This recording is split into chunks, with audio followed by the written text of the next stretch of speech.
Alors, je vais parler un petit peu de l'exploitation du champagne Pascal Fricot. Donc les origines, c'est 86, la première. Non, on va remonter un petit peu avant d'abord. C'est la rencontre avec Pascal derrière un pied de vigne, dans des parcelles de vigne d'un oncle. Donc on a fait les vendanges ensemble et puis la fin des vendanges s'est plutôt bien passée. La récolte était belle, mais il n'y avait pas que la récolte qui était belle. Ensuite, moi je travaillais déjà dans le monde agricole et mon oncle a décidé de nous louer des vignes. Donc on a commencé sur 40 arts de vignes la première année en 86 et par la suite on a fait progresser l'exploitation. Mon oncle était en coopérative, on a monté les surfaces jusqu'à 2,5 hectares, 3 hectares avec des locations par ailleurs, des vignes qui venaient d'un peu partout, on n'a jamais rien laissé traîner. On a réussi à commencer à récupérer des bouteilles pour les commercialiser. Bon, puis on était un peu frustrés, donc on a décidé de franchir le pas et de tout faire chez nous. Donc on a commencé à investir dans un pressoir, de la cuverie, on a fait des paliers, on a fait des bâtiments successifs pour augmenter les volumes, pour toujours être le plus rentable possible.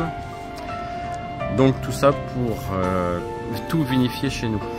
Entre temps, il y a 3 filles qui sont nées. Donc Aline, l'aînée, Marianne, Hélène. Et depuis 10 ans, il y a Marianne qui travaille avec nous et qui s'occupe plus de la vinification des vignes. Aline est venue rejoindre l'équipe depuis 2 ans, où elle était en contrôle de gestion chez Lacoste, où elle va s'occuper plus de la partie administrative. Notre choix d'exploitation, c'est de la viticulture raisonnée. On n'est pas en bio, on est sur du raisonné, donc c'est-à-dire qu'on essaye de pas mettre de désherbant, on fait du labour, on met des intrants le moins possible bien sûr.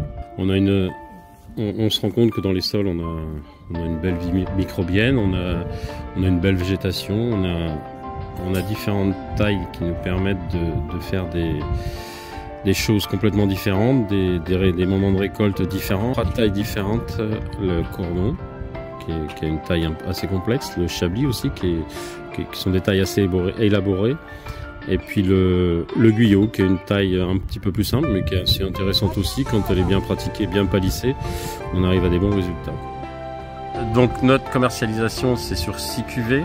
On a le tradition, l'entrée de gamme, le chardonnay qui va être un pur chardonnay, un 100% chardonnay, plus fin, plus minéral.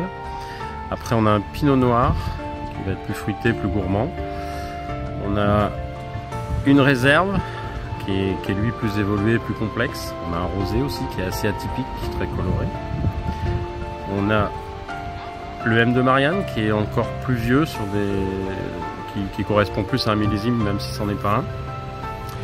Donc ça c'est parce qu'en fait on a 2 sociétés, ça c'est plus sur la société de Marianne, dans laquelle on a fait intervenir des investisseurs pour porter le foncier, parce que la vigne chez nous coûte très cher, donc on a eu besoin de partenaires qui nous ont aidés, qui ont aidé notamment Marianne à lancer sa structure. Donc c'est un bel échange entre des gens qui ont un peu de moyens et qui voulaient installer une jeune. Et une de mes filles qui a vraiment envie qui est passionnée par son métier comme nous et qui a envie d'avancer. Voilà, donc aujourd'hui on travaille sur une exploitation de 10 hectares, avec les 2 exploitations réunies. On vinifie tout au même endroit et on fait des cuvées qui sont assez sympas. N'hésitez pas, si vous voulez déguster nos produits, on fait de nombreux marchés sur Paris, un peu dans toute la France. C'est notre principal réseau de distribution. Donc allez sur notre site et vous pourrez voir partout où on se trouve, ce qui vous permettra de nous suivre et de nous retrouver quand vous le souhaitez.